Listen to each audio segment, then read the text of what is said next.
Hello and welcome to 90 Production Films and Music. I am Dikshant and this is Inside a Movie. अगर आप इस channel पर नए आए हैं तो चैनल को सब्सक्राइब करना और बेल आइकन दबाना मत भूलना।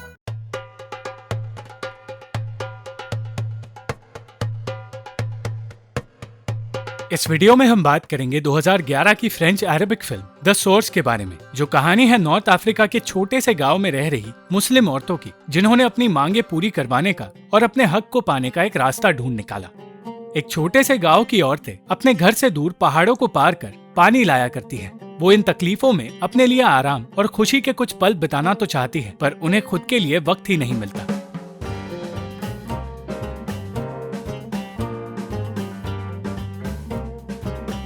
एक दिन उनमें से एक औरत, जो कि प्रेग्नेंट थी, पहाड़ पर फिसल गई और उसका मिसकैरेज हो गया। एक तरफ जहां ये औरतें सारा काम करती थी, तो दूसरी तरफ गांव के मर्द बैठकर हर वक्त चाय पीते रहते हैं। उस दिन गांव में एक घर में एक बेटा पैदा हुआ और वो मर्द उसके जन्म पर जश्न मना रहे थे। गांव के सारे लोग जश्न तो मना रहे थे,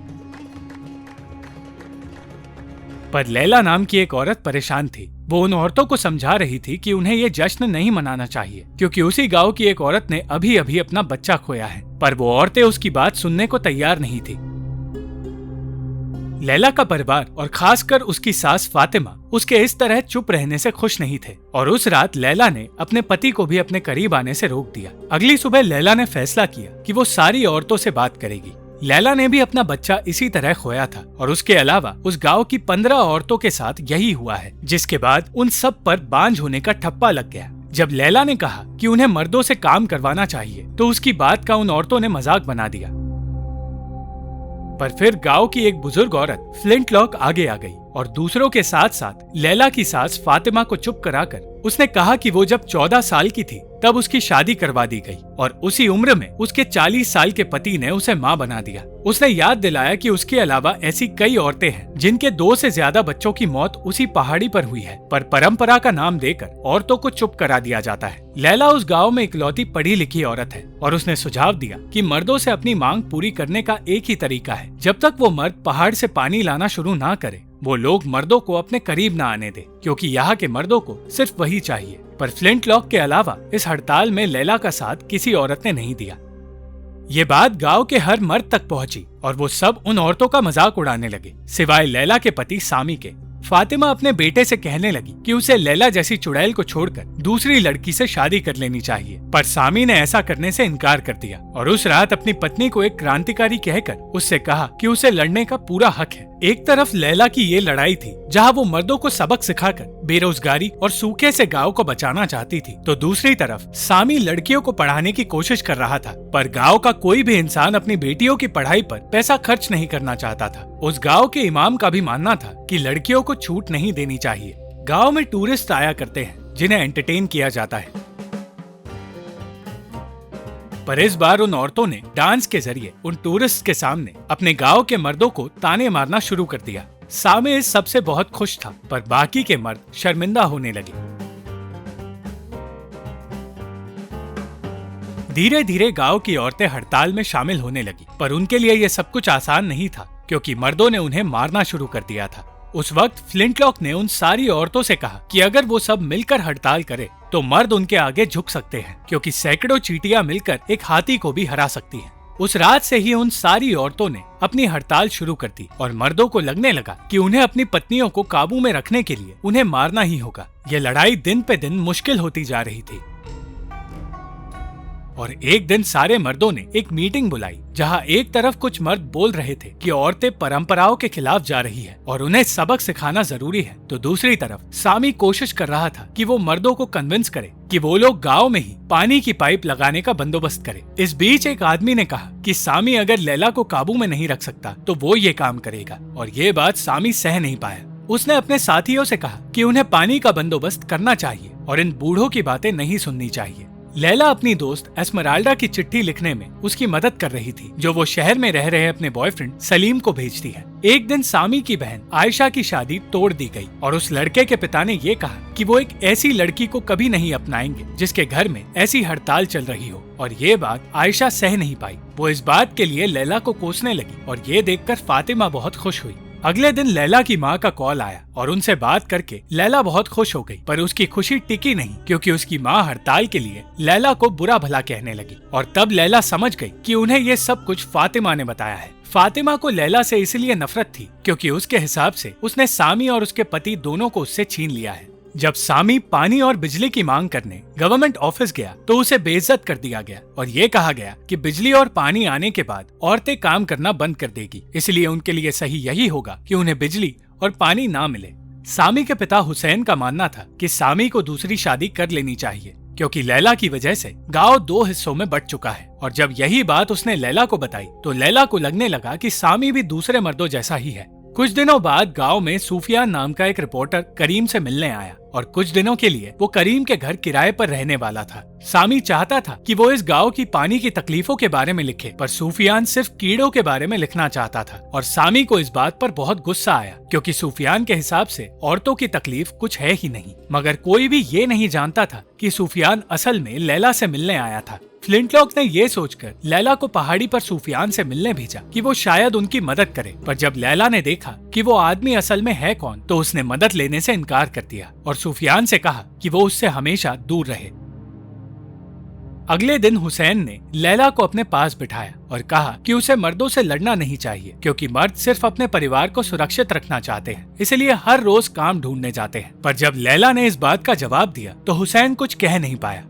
दूसरी ओर सामी को स्कूल से निकालने की धमकी दे दी गई और ये कहा गया कि वो अपनी पत्नी का गुलाम बनकर बच्चों को गलत बातें सिखा रहा है। और ये सुनकर सामी ने खुद ही नौकरी छोड़ दी। उस दिन करीम ने सामी से कहा कि वो दोनों बचपन से अच्छे दोस्त हुआ करते थे और करीम हमेशा से सामी जैसा बनना चाहता था, पर वो कभी बन नहीं पाया और इसलिए उसके पिता ने करीम को स्कूल से निकलवा दिया। उसने ये बातें सालों से अपने दिल में दबा कर रखी थी, पर आज सामी से इस बारे में बात करके उसे सुकून मिला।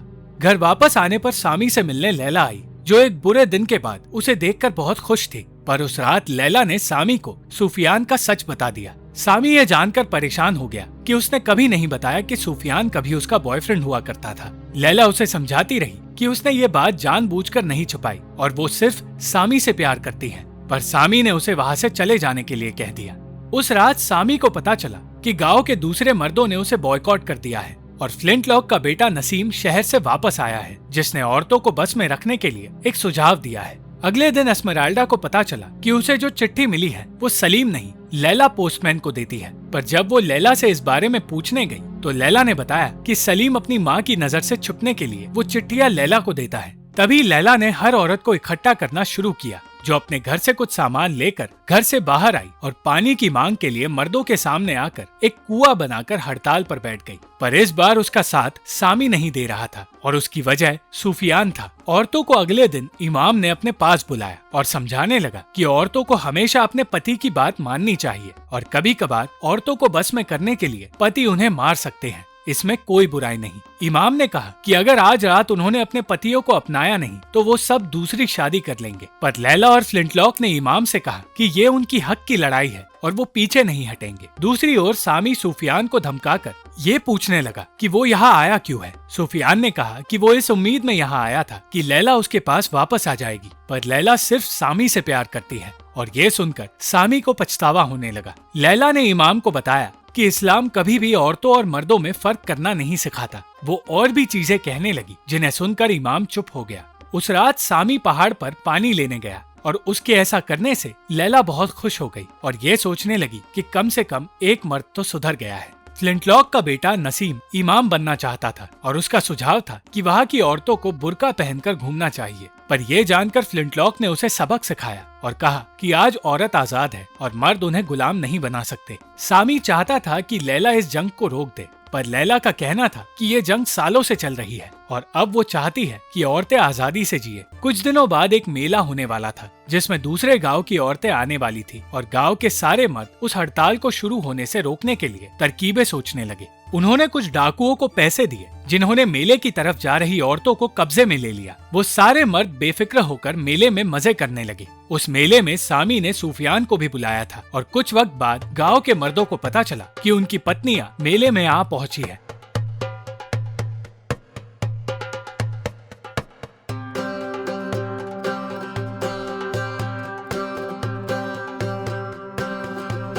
और जिन्हें डाकुओं ने पकड़ा है वो बुरके में छिपे बच्चे थे।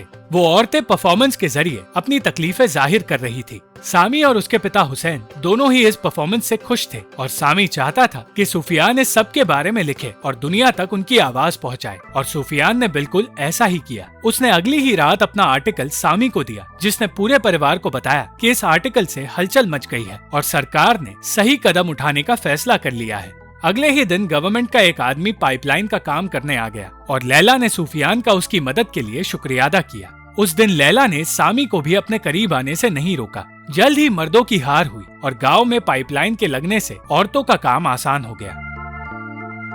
एस्मेराल्डा को पता चला कि सलीम पहले से शादीशुदा था और इसलिए उसने सलीम से अपना रिश्ता तोड़ दिया और पोस्टमैन को एक चिट्ठी देकर वो वहाँ से चली गई। वो चिट्ठी लैला के लिए थी जो उस तक पोस्टमैन ने पहुंचा दी। एस्मेराल्डा ने उस चिट्ठी में लिखा था कि वो समझ गई थी कि लैला क्यों सलीम के नाम से नकली खत उसे पहुंचा रही थी, और उसने लैला का शुक्रिया अदा किया क्योंकि उसने उसका दिल टूटने से बचा लिया। अंत में एस्मेराल्डा अपनी जिंदगी आजादी से जीने के लिए गांव से दूर चली गई और लैला से वादा कर गई कि वो उससे कभी न कभी जरूर मिलेगी। Thank you for watching the video. अगर आपको ये वीडियो पसंद आई तो लाइक, शेयर और कमेंट जरूर करना और चैनल को सब्सक्राइब करना मत भूलना।